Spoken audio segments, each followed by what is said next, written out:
Yeah, so apologies for the abrupt ending of the last video.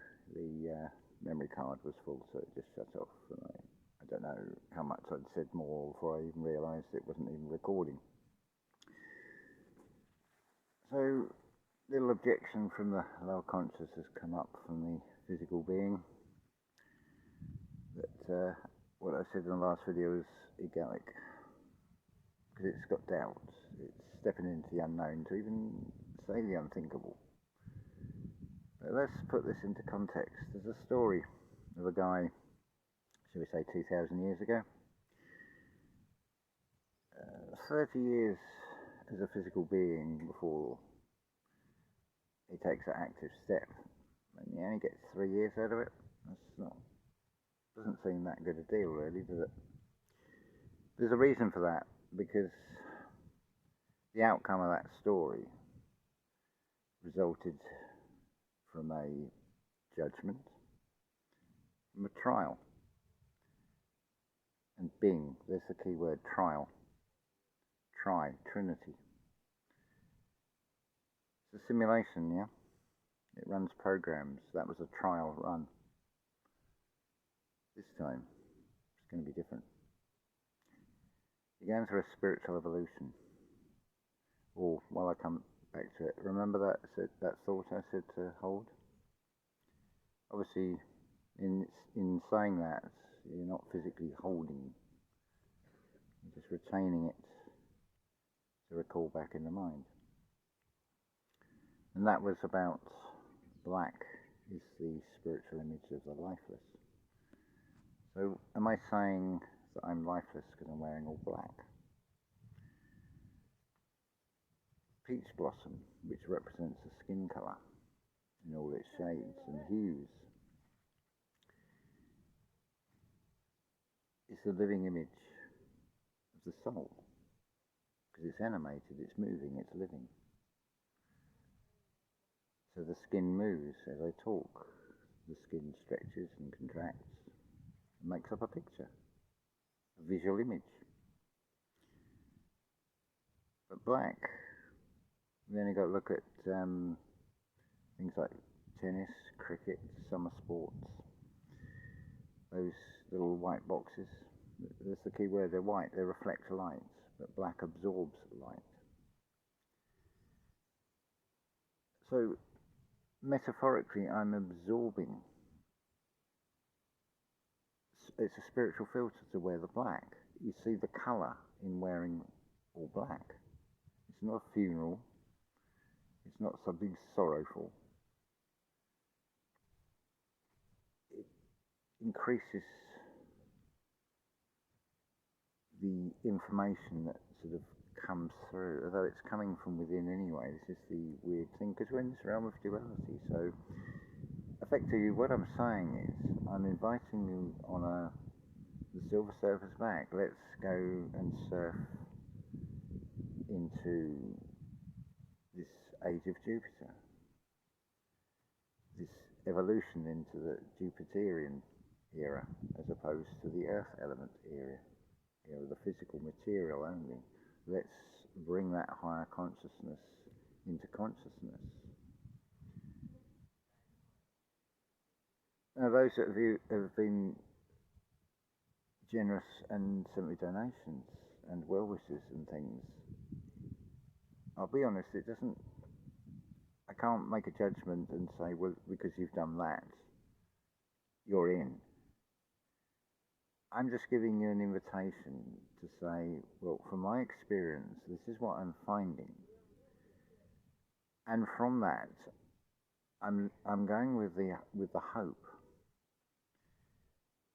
from the creativity in how I can say it and how I can express it outwardly and physically, that you will see that we're all reflections. So what am I doing? I'm reflecting something to try and remind you, so you can recreate yourself and become self-begotten. Because let's make the family in the physical form that you can't see in the physical form, and this applies to all of you. Up here, the heavens is the Father. sits on a throne, he's dreaming a dream. It's the imagination, it's creation. It's permeating through these physical beings. There is only one playing all the parts. Hence, I could be the Hat Man, I could be the Man in Black, I could be the Doctor, I could be the Time Lord, I could be the lot. And yet I could be none of them at the same time. It's a physical display through words and subconscious choice of clothing. Because the body's telling on the mind. It's reminding myself. So, hence, wearing all black. I feel comfortable in it. I feel dressed up. I mean, I've got cufflinks on and a pocket watch and a chain, but I stop time. So what applies if all things being equal? Well, clearly it's not about the circumstances and the physical reality as to what wealth level your family that you're born into. You chose it after all. You chose to have that experience and come in and do it with that set of circumstances. That's, you set the scene. You are the scriptwriter after all. So before you had a physical being, you wrote that script to play that part. But the thing is, you can keep overwriting it, you can keep amending it, you can keep perfecting it. And in doing so, you can observe what people perceive as evil. It comes from creation. Because although on days 1 to 6 it was made and the judgment was made, it was good. But even though it's good, which is God, there's no harm in testing it to be absolutely certain. Because you are asserting, you are attaining inside yourself. So you are sure, you are the Christ on the foreshore who is saying cast your nets on the other side. Not swing completely over. The other side being inside. Right down the middle. But don't cross yourself. Don't do this silly physical shit. You're following the wrong Jesus. I'm not saying follow me, I'm saying follow yourself. Does it not say when the woman went up and touched Jesus' garments, he rebuked her and said, it's not by me that you heal yourself, it is by faith alone. It's because you believe that this guy that's standing in front of her is this guy that's the boss's son with this unfair advantage, can do all these magical miracles and things. But it's her belief, it came from her mind, because God is closer than the hand, God is within. The dog star is the God star. It's inside you. It's all an inside job. The polarity of everything. What level you're at in the chakra system. Where are you coming from? Where you're hearing music. It's like, maybe I've got some talent in music. Maybe I can use what I've got. Maybe I can find the right songs and sing. And I'll put together a playlist. So there's a few Adamant songs like Killer in the Home. It's an acknowledgement there's a psychopath inside me, that it's under control. It's just a lower consciousness being stupid. Because I don't have to look far for the answer to that. All I've got to do is look at the reflection. Would I want that done to me? If the answer's no, I've got the answer. It's that simple. Seek the kingdom within and all will be given to you. And it's true. So hence the invite to come to bring in this Jupiterian evolution. Some say it's Venus. Well, divine union, as above so below. So what if there's a divine union between Venus and Jupiter? It's all reflected in the stars. Just because somebody says it's the coming of the age of this or the coming age of that, they're just labels. Ask yourself this. I mean, it's in Genesis. Who actually named everything? God didn't. God was the artist that created it, or didn't give a label to it. It said to Adam the first, you do that. But they're all man-made things, these labels, and they become very limiting. Like how people are triggered if you say that this reality is a machine. It's a um, simulation. It's a hologram. It's not real. I tell you, if I can find a button, and I'm going to wager that I can, the button I can press that actually switches everything off, and you just got blank white, just for 33 seconds. Just to show to those that are not going to be in denial of that and dismiss it as they blanked out or they had a nightmare or they try and explain it away with conscious thinking. But those that witness without judgment that they've just been shown it's all a simulation.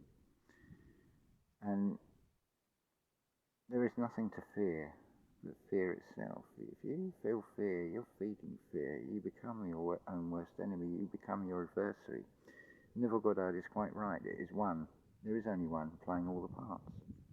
If I'm the Hat Man, if I'm the Man in Black, and so on, am I not playing quite a few parts? Just by not even consciously planning it.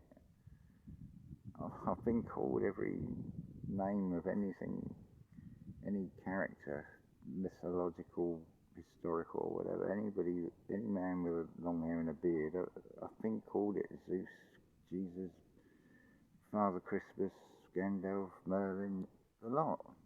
So, if the world's a stage, I take that as a compliment, not from the ego point. It's like, well, I am what you see me as.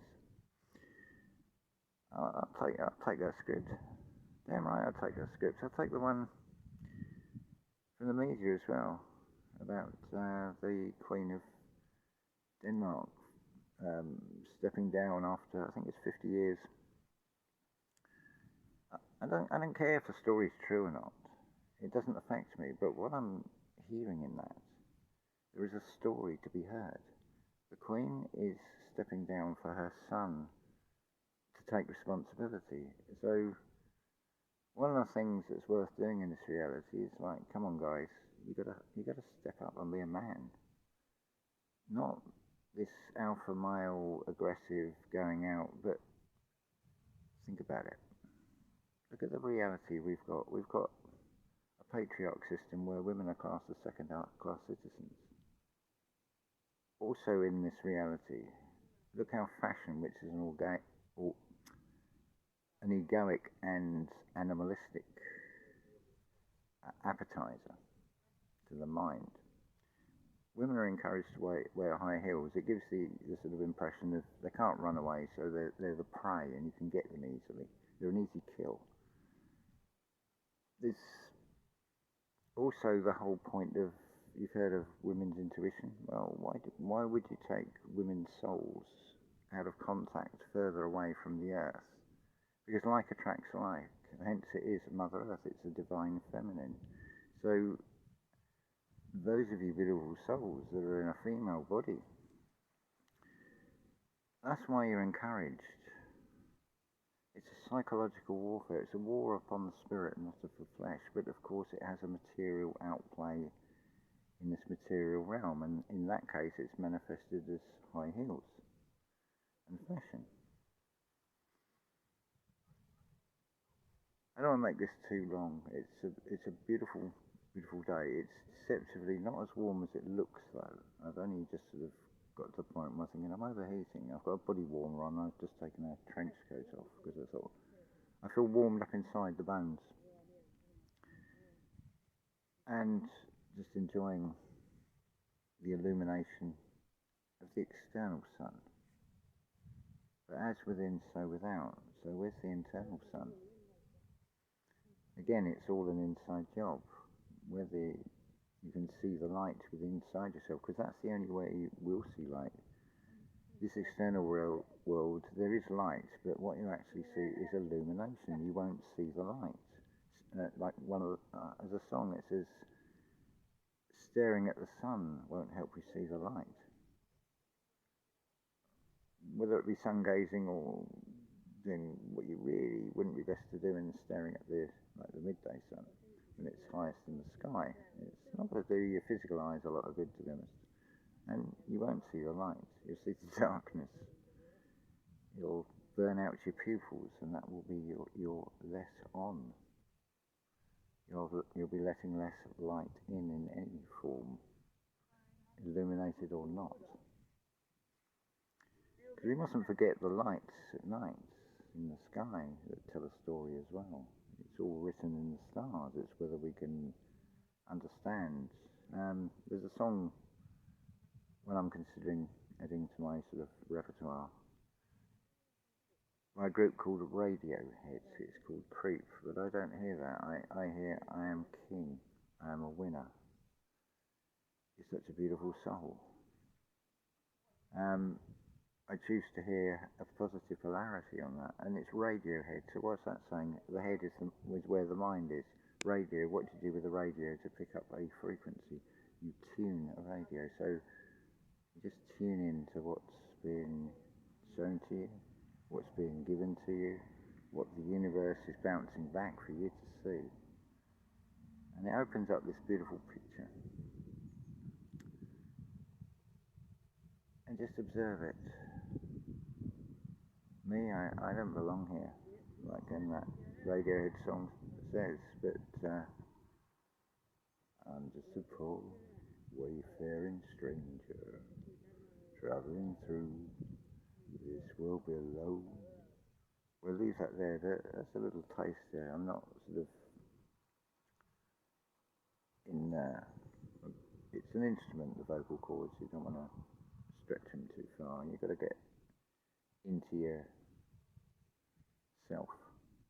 and do it at the right moment, because it becomes fun. Otherwise, you get the contrast, the duality. You get something that's could lead to regrets of, well, I used to be able to sing, but I've damaged my neck. And my mind is telling me I can't repair it, and that's the tragic thing. Comes back to Beethoven. You can't write music. You didn't listen. That's a perfect example of telling me that to all that believe it's possible. So all you got to do is just find it in yourself. Know who you are. Be who you are. I'm going to say love to you all, and I really do hope that you'll come along on this voyage and let's go find Jupiter or Venus or both. It's part of the excitement, the unknown. Just be fearless about it, and you ain't going to come to any harm.